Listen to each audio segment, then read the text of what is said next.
Aqueles que não me conhecem, meu nome é Marcos Santamaria, eu sou engenheiro de aplicação das indústrias TOSS. Vamos primeiro falar um pouquinho das indústrias TOSS. As indústrias TOSS nasceram, na verdade, em 1954 com o nome de Coldex. Foi fundada pelo seu José Daniel TOSS, aqui junto com o cunhado dele, Mário Lanteri. A Coldex foi uma das empresas pioneiras no ramo de refrigeração e ar-condicionado no Brasil. Eles fabricaram peças para a geladeira Frigidaire, que foi a primeira geladeira fabricada no Brasil, e peças para o aparelho de janela Springer Admiral, que foi o primeiro aparelho de janela do Brasil. E também foi a primeira empresa a ter uma linha de série de equipamentos já mais comerciais. Selfies de 3, 5, 7,5, 10, 15 TRs, foi a primeira empresa. Então, na década de 60, existiam poucas empresas de ar-condicionado e era praticamente tudo turnkey. Fazia o projeto, instalação, montava equipamentos dentro das instalações. A Coldex foi a primeira empresa a oferecer o equipamento pronto. Isso permitiu com que o mercado se dividisse, como a gente vê hoje, com empresas de projeto, empresas de instalação e empresas fabricantes de equipamento. Então, a Coldex contribuiu muito nesse sentido. Aqui, ela nasceu no bairro do Tatuapé, em São Paulo, essa foto aqui, em 1954. Aqui você já vê o tamanho dessa empresa em 1970, já na cidade de Diadema. Para vocês terem uma ideia, esse galpão aqui em Diadema tinha a segunda maior ferramentaria no Brasil. Ele só perdia para a ferramentaria das indústrias automotivas. E essa fábrica foi vendida para a Trane em 1972. Então a Trane, quando entrou no Brasil, ela entrou comprando a Coldex. Quando ela comprou a Coldex, ela fez com que os sócios assinassem um termo que durante 5 anos eles não podiam abrir outra empresa fabricante de equipamentos de ar-condicionado. O seu José Daniel TOSS veio muito empreendedor. Ele ainda durante 2 anos ele foi diretor da Trane do Brasil. Quando foi em 1975, ele saiu. Em 74 ele saiu da Trane. Em 75 ele montou a Tropical, que também foi pioneira, foi a primeira empresa de difusão de ar no Brasil. Então, só existia alguma em linha de série. O pessoal fazia difusores ali no serralheiro, vamos dizer assim. A Tropical foi a primeira empresa a fabricar de forma seriada grelhas, difusores, etc. A Trox, que é líder mundial na difusão de ar, ela só veio para o Brasil 2 anos depois da Tropical já estar fabricando de forma seriada a difusão. Voltar aqui um pouquinho. Se vocês entrarem no site das indústrias TOSS, vocês vieram aqui no canto superior direito do site, vocês vão ver aqui EAD. Na verdade não é bem um EAD, a gente chama de EAD, mas é mais um webinar.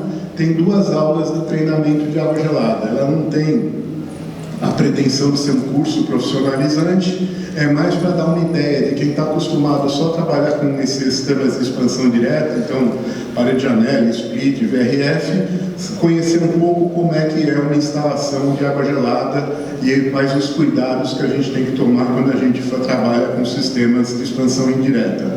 Então, por enquanto tem 2 aulas, a ideia é ir fazendo outras aulas e acrescentando. Na primeira aula a gente fala sobre a produção e a distribuição da água gelada, então chiller, bombas, tubulações, etc. E na segunda aula a gente fala dos pontos de consumo, que seriam os fan coils ou outros tipos de consumo, como vigas frias, etc.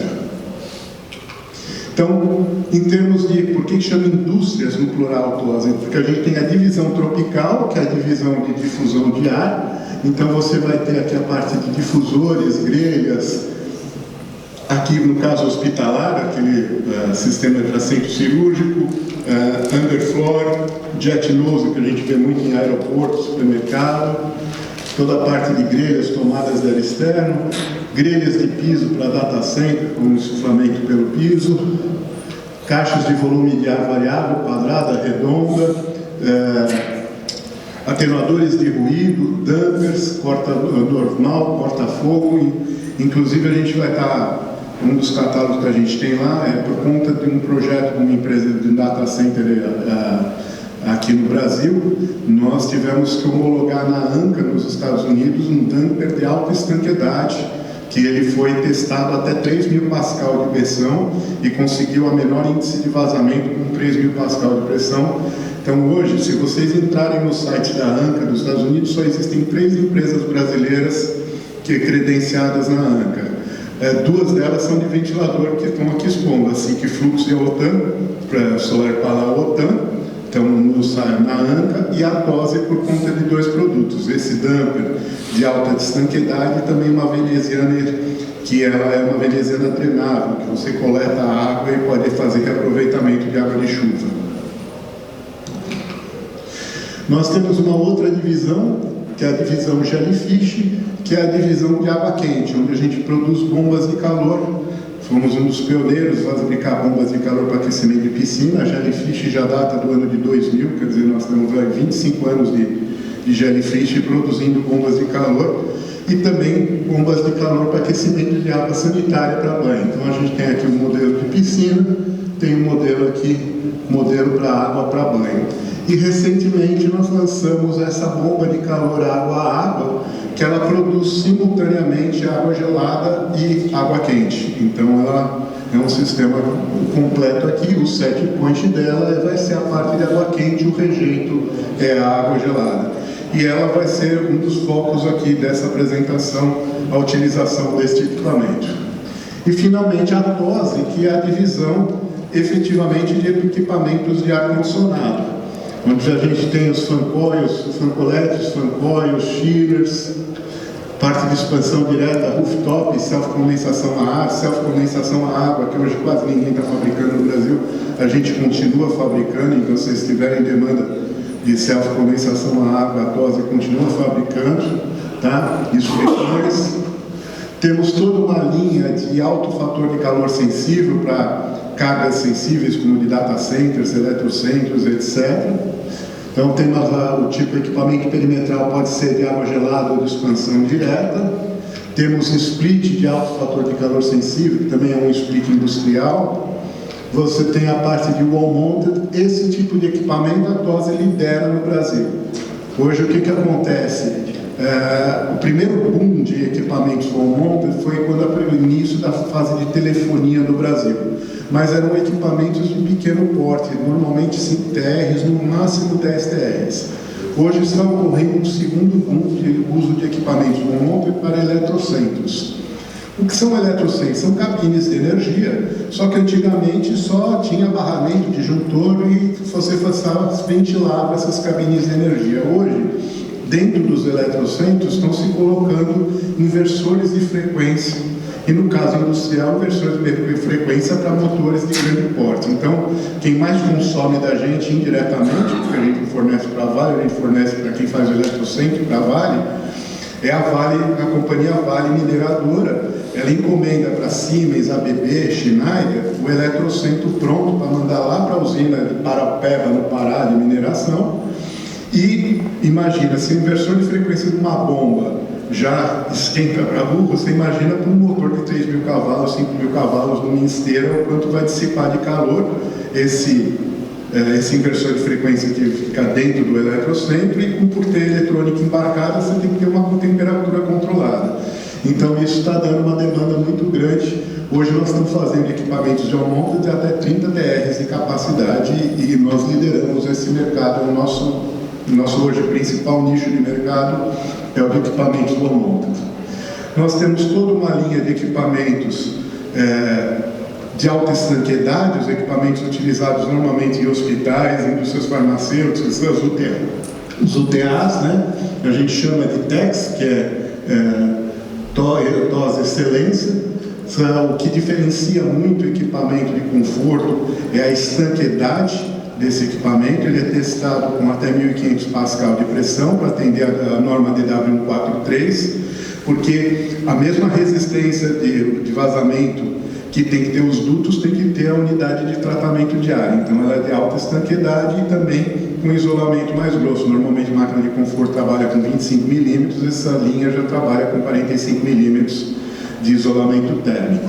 E ela é um produto completamente configurável. Aquilo que o projetista estipular, vai ter uma serpentina, 2, 3, vai ter reaquecimento, lâmpada ultravioleta, roda entálpica, o que quiser colocar na máquina, mandando o projeto, o desenho para a gente vai fabricar conforme aquilo que o projetista especificou no projeto.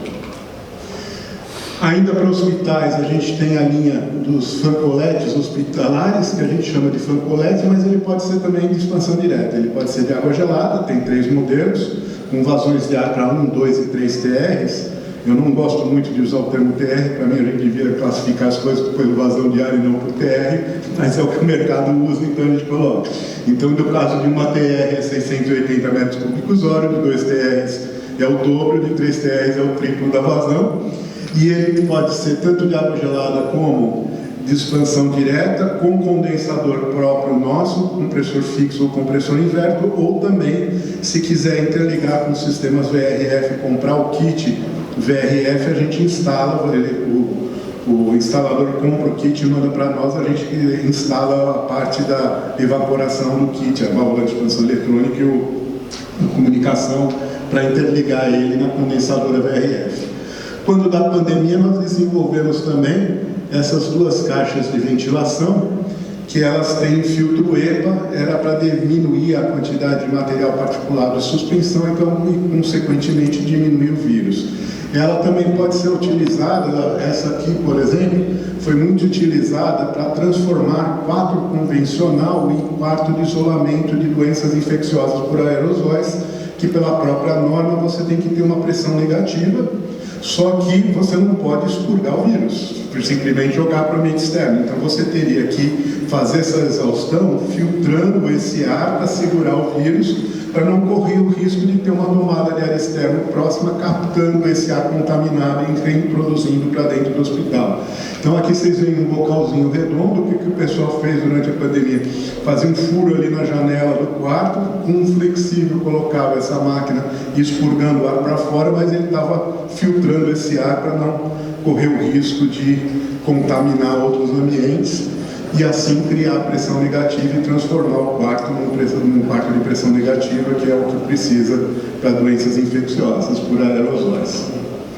A TOSE fabrica suas próprias serpentinas e também atende mercado de reposição de serpentinas até de equipamentos de outras marcas. A gente, há pouco tempo, forneceu serpentinas para os chillers da Carrier do Parque Olímpico, que estava já tudo deteriorado por conta da maresia lá no Rio de Janeiro. Então, o que acontece? As grandes multinacionais, você pegar a Carrier, Trane, Hitachi, você querer comprar uma serpentina, eles costumam dar uma canseira de 1 mês para dar um orçamento e 3 meses para entregar uma serpentina. A TOSE, uma vez aprovado o desenho técnico, para o prazo de produção de uma serpentina é em torno de 15 dias. Então, para quem lida com isso com manutenção, faz uma grande diferença receber a serpentina num prazo bem mais rápido do que do próprio fabricante do equipamento. E também serpentinas especiais, né? Ainda tem, às vezes, alguns fancóis de alvenaria antigos trabalhando, se tocar serpentina, podem contar com a gente fabrica. E, para concluir a parte da TOSE também ela é representante exclusiva no Brasil de uma empresa americana chamada Multistack, que ela é líder no mundial na fabricação de chillers modulares para permitir o retrofit de lugares de difícil acesso, que o chiller velho vai ter que ser picotado para sair, e aí você vai montar um chiller de grande capacidade a partir de módulos de menor capacidade, que entram em elevador, passam em porta, tudo isso, e você faz um chiller de grande capacidade a partir de módulos. O Destaque nasceu por conta disso, com ex-funcionários da Trane nos Estados Unidos. Só que ela também foi uma das empresas pioneiras na utilização deste compressor aqui, que é o compressor centrífugo com mancal magnético, turbocore, que ele não utiliza óleo, ele usa o princípio da levitação magnética nos seus mancais. E que é um compressor que traz a eficiência do compressor centrífugo para a faixa de aplicação do compressor parafuso. Então você consegue ter chillers muito mais eficientes nessa faixa, vamos dizer, de 80 a 300 TRs, porque você traz a eficiência dos centrífugos, que normalmente eram a partir de 300 TRs, para essa faixa que antigamente só era atendida então por screw, parafuso, mais antigamente pelos compressores alternativos.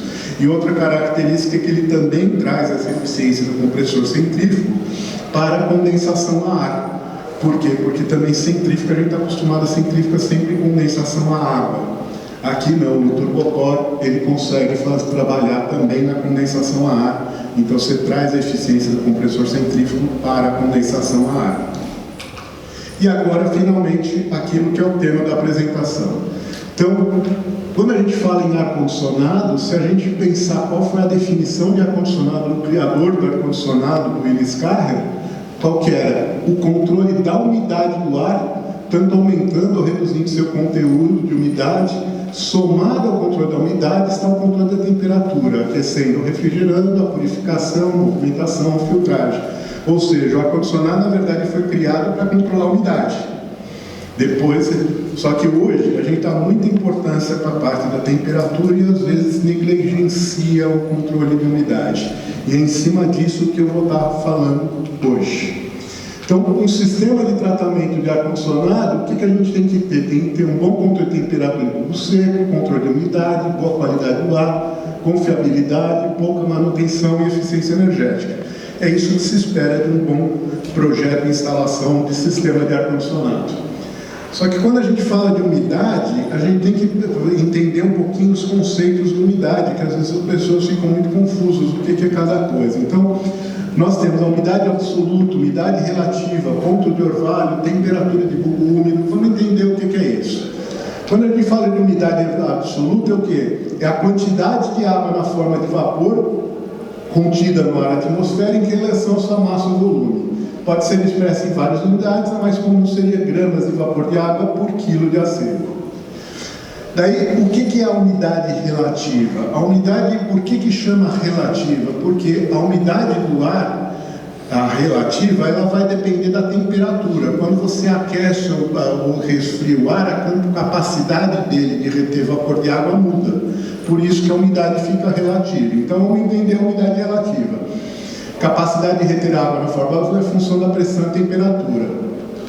Como exemplo, se eu estou a nível do mar, o mar a 22 graus consegue reter no máximo 16,74 gramas de vapor de água. Então, se esse ar tiver com 8,37 gramas, eu vou dividir 8,37 por 16,74, eu vou dizer a minha umidade relativa está em 50%. É por isso que chama umidade relativa. Agora, o que acontece quando eu aqueço esse ar que está com 50% de umidade? Ora, numa temperatura mais alta, ele é capaz de reter mais vapor de água do que os 16,74 aqui. Vamos dizer que vá para 20, 30, o que for. Ou seja, quando eu aqueço o ar, a umidade relativa cai. Porque ele é capaz, se eu estou mexendo no denominador, então ele é capaz de reter mais vapor de água. Quando eu esfrio, é o contrário, eu aumento a umidade relativa, porque a capacidade dele reter vapor de água numa temperatura mais baixa é menor, então a umidade relativa aumenta. E o ponto de orvalho é o ponto de saturação máxima, é o ponto onde você chega numa temperatura que, abaixo daquela temperatura, o ar não consegue mais reter água nenhuma na forma de vapor. Aquilo é o que acontece na serpentina. Ela está gelada, o ar vai passar lá, encontra o ponto de orvalho, o que acontece? Ele vai sair do estado vapor, entrar no estado líquido, vai condensar e vai para o dentro da bandeja. Então, isso é o ponto de orvalho. Por esse ponto de orvalho na manhã, quando de manhã cedo caiu a temperatura, não conseguiu mais reter água na forma de vapor, daí a gente vê aquela grama toda molhada de orvalho porque caiu a temperatura. Ou, por exemplo, a gente pega um copo de água gelada, a gente vê aquelas gotículas do lado externo do copo, não é a água de dentro que foi para fora, é o vapor de água do lado de fora encostando no copo gelado que condensou e forma aquelas gotículas de água. Então, o processo de desumidificação, ele vai sempre passar pelo processo de, pelo menos, você resfriar para condensar o vapor de água e diminuir a umidade absoluta, porque você vai estar tirando gramas de vapor de água, acompanhado do processo de reaquecimento, para daí você tornar o ar mais capaz de reter vapor de água e com isso diminuir a umidade relativa.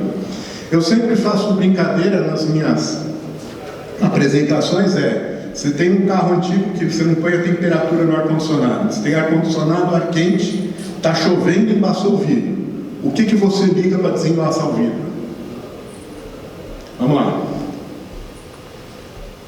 Eu ligo o ventilador, ligo o ar-condicionado, ligo o ar quente. Qual é a melhor forma de desembaçar o para-brisa do carro quando ele está embaçado? É ligar os dois. Porque quando você passa pela serpentina do ar-condicionado, você vai desumidificar, porque você vai condensar vapor de água. Agora, quando você aquece esse ar, você vai desumidificar, porque você aumenta a capacidade dele reter vapor de água. Então, liga as duas coisas ao mesmo tempo.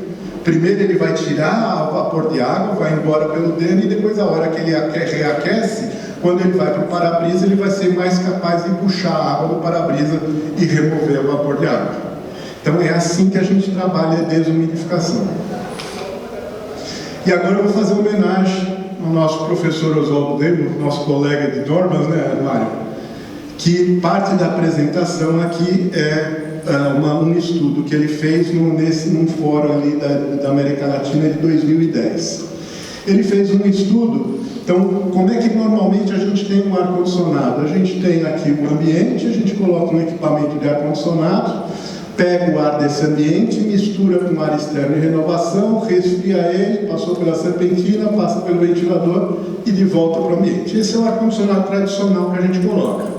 Qual que é o problema desse sistema?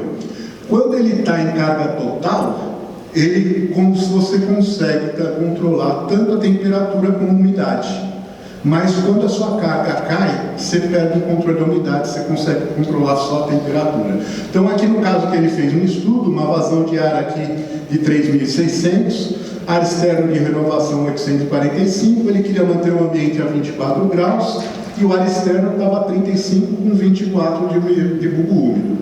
O que acontece? Quando ele estava a 100% de carga térmica, eu resfrio esse ar a 14 para conseguir manter o ambiente a 24. Ora, quando eu estou resfriando esse ar a 14 para manter o ambiente a 24, eu consigo, como resultante no ambiente, uma umidade relativa de 54,6. Só que se minha carga térmica cai aqui de 21,8 para 17,9, eu estou com 75% da carga, eu não preciso mais insuflar 14 para manter os 24. Se eu insuflar 17, eu vou manter os 24. O que acontece? Já subiu a umidade a 62,8. Eu pus aqui em amarelo, porque já está por 2,8 fora daquilo que é o indicado, que é de 40% a 60%. Quando mais cai a carga, 19, 22, 50%, eu posso insuflar 19, que eu vou conseguir manter o ambiente a 24, e com 25% de carga térmica, se eu insuflar 22, eu vou conseguir manter o ambiente a 24. Só que olha o que acontece com a umidade. Ela salta aqui para 72% e para 82%, ou seja, o ambiente vai estar 24%, mas a umidade vai estar alta demais. O que se fazia para controlar a umidade? Mete resistência de reaquecimento. É aquela coisa, para diminuir a umidade relativa, você aquece o ar para ele ser capaz de evapoar. Só que ele tem um custo de aquecimento, de consumo de energia absurdo. Eu não estou nem reaquecendo para 75 porque está muito próximo dos 60. Mas só aqui nos 50 e 25, essa área aqui eu teria que pôr 2,9 kW de reaquecimento, aqui 5,9 para poder manter a umidade dentro da faixa desejada, não passar de 60%. Olha o que acontece com o meu copo da instalação aqui, caiu de 2,81 para 1,65 para 1,03, ou seja, essa forma de controle de umidade, ela é uma forma ineficiente energeticamente. E qual que é a melhor forma de controle de umidade? É o uso do DOAS. O que é o DOAS? DOAS é a abreviação do termo em inglês, Dedicated Outside Air System. É você ter um sistema dedicado para tratar o ar externo de renovação, porque ele é a maior fonte de umidade, é o ar externo que vem. Você tem a umidade produzida internamente pelo nosso próprio corpo, mas a maior parte da umidade que vai ser do ambiente é do ar externo de renovação e que também é proporcional ao número de pessoas que tem dentro do ambiente. Então, em vez de você ter um único equipamento, você passa a ter dois equipamentos. Um equipamento vai fazer o tratamento do ar externo e o outro vai fazer o controle da temperatura do ambiente. E o do ar externo vai controlar a umidade e o do ar de retorno vai controlar a temperatura. Quando a gente faz aqui, pensa num ambiente único, você dobrou o número de equipamentos. Vai sair muito caro. Mas vamos imaginar que é um hotel, porque o tema fala como o tratamento de ar externo pode contribuir com a produção de água quente em hotéis. Se eu tenho um hotel, eu não tenho uma máquina de ar externo por quarto, eu tenho uma máquina de ar externo na cobertura, jogando ar externo para todos os quartos, ou duas máquinas, às vezes, na cobertura, jogando para todos os quartos. Então, eu não estou dobrando o número de equipamentos. Na verdade, eu só estou substituindo uma caixa de ventilação por um fan coil. E vamos ver o que isso representa. Nas mesmas condições de projeto do exemplo anterior, o que acontece? Eu consigo manter a umidade, aqui sempre na faixa abaixo de 60%, entre 40% e 60%, e o meu consumo de energia continua caindo mesmo conforme cai a carga térmica interna, e não sobe como acontece se eu colocar resistência de reaquecimento. Então, comparando, por exemplo, os três sistemas, o sistema convencional, meu consumo de energia elétrica cai conforme a carga, mas eu não controlo a umidade. O sistema de reaquecimento, eu consigo controlar a umidade, mas eu pago uma penalidade com excesso de consumo. Eu passo a consumir mais energia para controlar a umidade do que a carga térmica que eu tenho que vencer. Quando eu uso DOAS, não, eu vou conseguir manter a minha umidade dentro do meu sistema e reduzindo o meu consumo de energia. Essa apresentação eu estou fazendo já desde o ano passado, estou fazendo nos Intrates esse ano. Isso é aqui. Você teria, no caso, no verão, você teria esse problema aqui em Porto Alegre. Agora, você imagina o Nordeste, a única capital do Nordeste que não é na praia é Teresina. Todas as outras são de praia. Daí você junta isso com Belém, Manaus, uma umidade altíssima. Um dos grandes problemas que você vê nesses hotéis é mofo nos quartos. Por quê? Porque o projeto já nasceu errado, já colocou uma caixa de ventilação para fazer a renovação de ar dos quartos. Ou às vezes nem tem renovação, mas quando tem, às vezes faz isso. Resultado, você está jogando toda a maresia para dentro do quarto. Se o ar-condicionado do quarto está desligado porque não tem hóspedes, vai estar formando mofo. Então isso é um problema muito sério para os hotéis e hospitais em lugares de alta umidade, seja na orla marítima ou mesmo Cuiabá, não é orla marítima, também é uma umidade absurda, Manaus também. Então, essa é a função. A melhor forma de você controlar a umidade é na principal fonte de umidade, que é o ar externo de renovação, utilizando DOAS. Só que a gente ainda, como é que a gente vai pensar agora em projeto? Quando a gente faz um projeto de ar-condicionado, normalmente eu vou começar aqui a Porto Alegre, baixa Handbooks, e vou colocar a temperatura para o cálculo de carga térmica. A gente considera aqui as condições de cooling, tá vendo? Considerar bulbo seco de 34,9 e bulbo úmido coincidente de 24,6. Aqui tem os termos, DB dry bulbo seco, MCWB, Mean Constant Wet Bulb, W de bulbo úmido coincidente. Você pode ter um bulbo úmido maior, mas com um bulbo seco diferente. Quando a gente vai tratar o ar externo, eu não vou calcular o DOAS para esta condição. Eu vou calcular o DOAS para desumidificação, que é o meu problema mais crítico. Então eu vou considerar aqui, um ponto de orvalho de point, aqui, temperatura de ponto de orvalho de 25, e a temperatura de bulbo seco coincidente vai ser de 28,3. Então aqui eu estou com uma entalpia, uma umidade de entalpia maior do que este ar aqui que eu uso para carga térmica, porque esse vai ter a questão da transmissão das paredes, tudo isso. Então a gente tem que calcular o DOAS basificado nessa condição.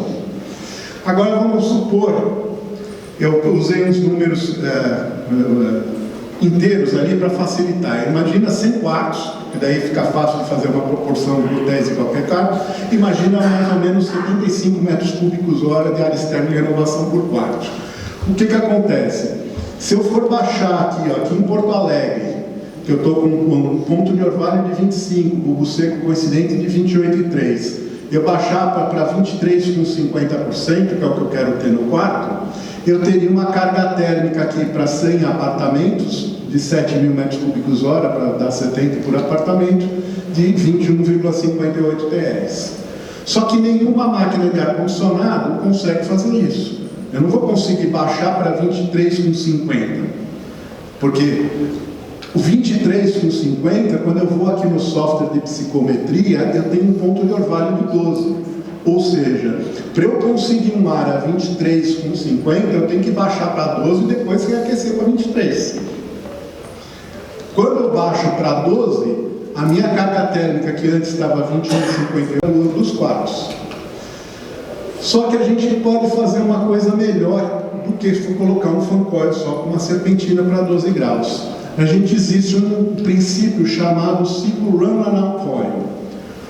O run-around coil é como se fosse um looping. Então aqui tem essa empresa americana, ela faz essas duas serpentinas interligadas por tubos chamados heat pipe, e ela veste o seu fan coil existente, que tem uma serpentina só, com uma serpentina antes e uma depois. Quando você faz isso, o que acontece? Olhando aqui na carta psicométrica, eu estou pegando um ar extremamente quente e úmido aqui, a primeira serpentina absorveu esse calor. A serpentina que já era existente, ela vai baixar a temperatura e umidade para cá. Agora, o calor que essa primeira serpentina absorveu aqui, ela usa para fazer o reaquecimento aqui, ó.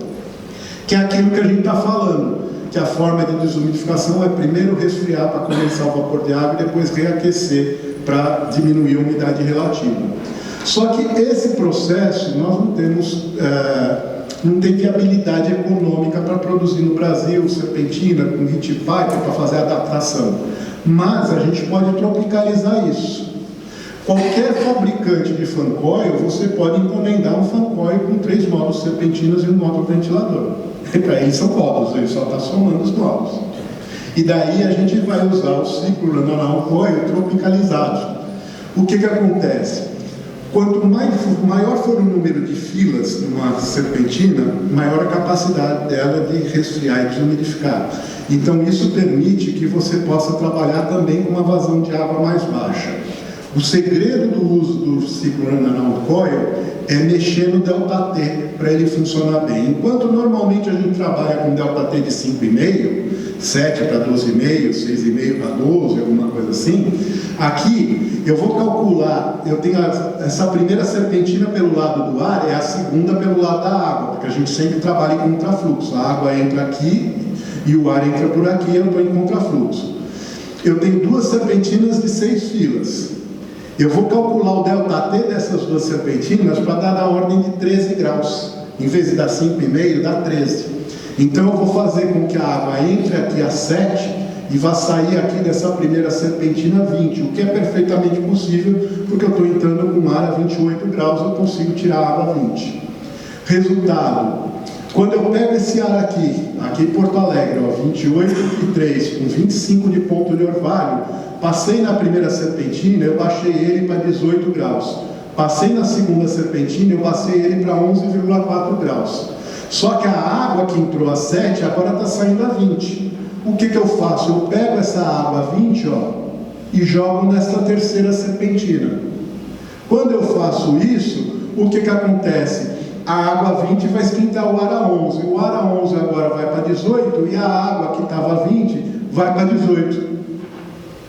Ou seja, boa parte do calor absorvido aqui, ele é rejeitado aqui. Eu diminuo a carga térmica para o chiller, porque agora, em vez de mandar para o chiller água 20, eu estou mandando a 18, e eu reaqueci o ar.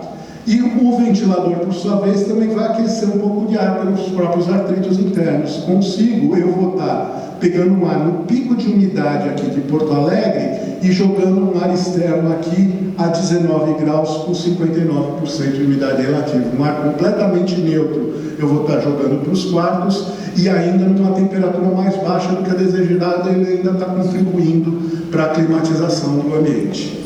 Agora, aonde isso se interliga com o tema da apresentação, que é a produção de água quente. E aí é que vem. A proposta qual que é? Você pode usar um sistema de expansão direta para climatizar os quartos. Parede, janela, split, VRF, seja lá o que for. Mas trate o ar externo de renovação com água gelada. Aquilo que você vai economizar de condensadora VRF, te paga o chiller e o DOAS para fazer o tratamento do ar externo. E a carga térmica do ar externo, ela normalmente corresponde na faixa de 20% a 30% da carga térmica total do empreendimento. Acho que acabou a bateria. Resultado: a carga térmica do ar externo é suficiente para eu produzir, fazer recuperação de calor e produzir água quente para o consumo do hotel. Então, como é que isso funciona? Eu tinha aquele 12, que a gente estava com água 7 devolvendo água 18, tá certo? E que está resfriando e desumidificando esse ar daqui para cá, com ar a 20, com 50%, 59% de umidade relativa. E daí eu pego essa água aqui, eu vou passar naquela bomba de calor água-água que vocês viram da Jellyfish. Eu passo nessa bomba de calor e passo ainda por 2 chillers, porque se eu não tiver demanda de água quente, eu ainda tenho que produzir água gelada para o meu 12. Mas a partir do momento que houver demanda de água quente, esse compressor ligando, ele vai baixar essa água de 18 para 13,4. Esse chiller aqui vai praticamente ficar desligado e esse chiller inverter vai completar e baixar de 3,4 para 7 e devolver a água aqui. E com isso você fecha o circuito e você vai fazer reaproveitamento de calor na veia. Você consegue usar o calor do ar externo de renovação para produzir a água quente aqui para o consumo no hotel. E agora vamos ver como é que é essa bomba de calor água-água. Esse modelo a Hot 55, o 55 é porque a capacidade de aquecimento 55 kW, 55 graus, desculpe, aqui a capacidade de aquecimento 58 kW. Então, eu tenho um reservatório a 50 graus, vou aquecer a água para 55, vou produzir 57,7 kW de aquecimento, que em TR daria 16,42, por uma vazão de água de 10 metros cúbicos, e pego aqui, ao mesmo tempo, a água gelada, eu vou resfriar aqui de 41 kW, dá 11,7 TR. Consumindo quanto? Consumindo 17,9 kW. Ou seja, se eu divido aqui os 41 kW que eu estou produzindo de água gelada pelos 17,9 que é o meu consumo elétrico, eu tenho um COP de resfriamento aqui de 2,29. Quando eu divido aqui os 57 kW de produção de água quente, divido pelos 17,9, eu tenho um COP de aquecimento de 3,22. Mas ao contrário do chiller, que eu só uso o lado frio do ciclo frigorífico, ou a bomba de calor, que eu só uso o lado quente, aqui eu estou aproveitando os dois lados do ciclo frigorífico. Então eu posso somar esses dois valores e, na simultaneidade, o meu COP é de 5,5. O que isso quer dizer? Que 1 kW de energia elétrica está me produzindo 5,5 kW de energia térmica.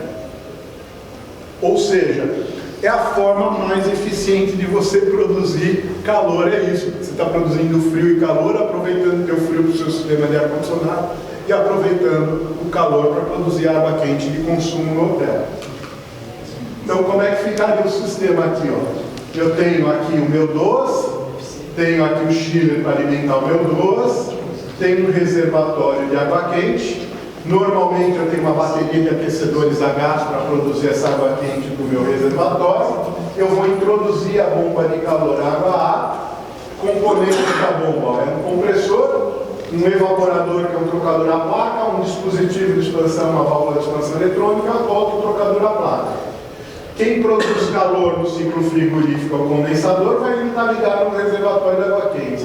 Quem produz frio no ciclo frigorífico é o evaporador. Eu vou pegar essa água que vem do meu DOS, resfriar ela e jogar para o meu chiller para ter de volta essa água a 7 graus.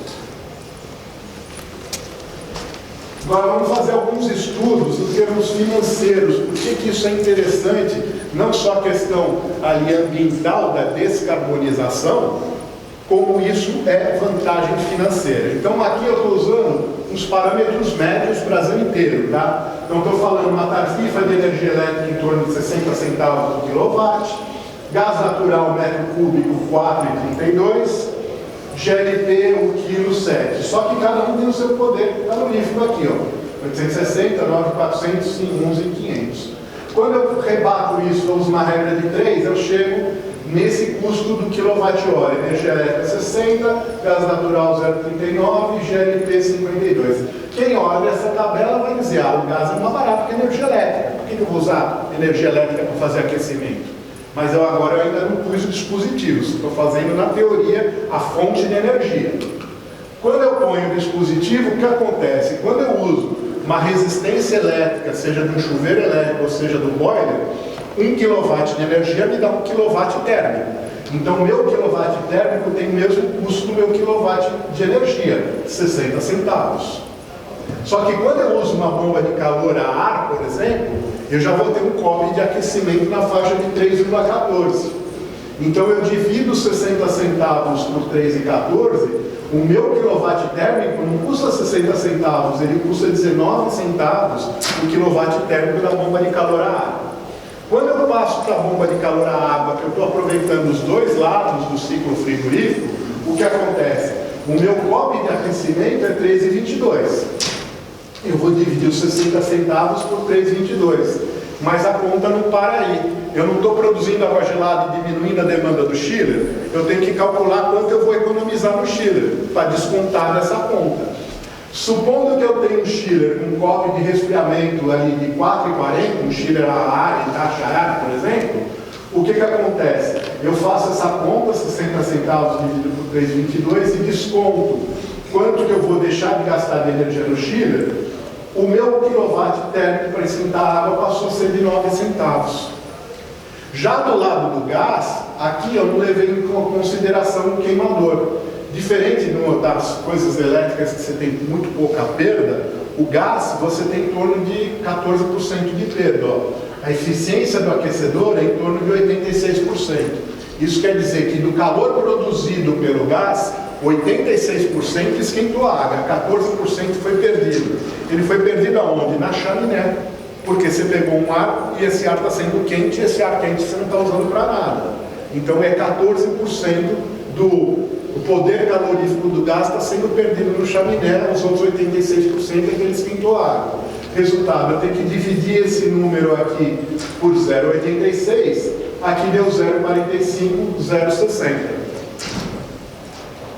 Ou seja, quando eu migro um sistema de aquecimento a gás para aquecimento elétrico com bombas de calor, se for uma bomba de calor a ar, é de se esperar que o consumo financeiro caia para 30% a 40% do que era antes. Uma economia de em torno de 60%, 70%.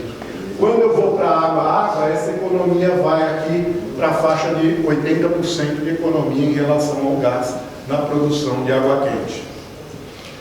Agora vamos ver um caso real da rede de hotéis aqui do Deville, que é o Hotel Merit do aeroporto de Guarulhos. Foi o primeiro case que a gente fez, foi exatamente no Hotel Merit de Guarulhos. Aqui eu já estou entrando com os números efetivamente da tarifa que era paga no Merit de Guarulhos. Só que tinha uma coisa específica no Merit. No Merit de Guarulhos ele tinha o nosso chiller com compressor turbocor, condensação a água, com um COP de 9,34, não mais de 4,40. Quando eu fiz essa análise aqui, eu vi que ligando na água de condensação ou na água gelada, praticamente o meu quilowatt térmico tinha o mesmo custo, mas muito abaixo também do custo do gás. Ou seja, a ideia era economizar 81%, dá um 19%. Então, essa é a primeira conta de padeiro. Na conta principal, qual que era? A gente viu fazendo mês a mês, ia dar uma economia de R$270 mil por ano, 67,2. Isso já numa conta mais apurada. Aqui vocês veem as duas bombas de calor instaladas e o resultado final. De 8 de fevereiro de 22 a 7 de agosto de 22, só com gás. Depois de 8 de fevereiro de 23 a 7 de agosto de 23, gás mais bomba de calor. Resultado disso daqui, em 22, ele gastava por mês 31 mil. Daí depois com a bomba de calor a gastação passou a ser 9, ele teve uma economia por mês de R$21 mil. O custo do investimento em equipamentos mais instalação, R$300 mil, ou seja, isso retornou em 14 meses, além de evitar 64 mil quilos de CO2 jogados na atmosfera. É isso que eu tinha para vocês, muito obrigado pela presença de vocês.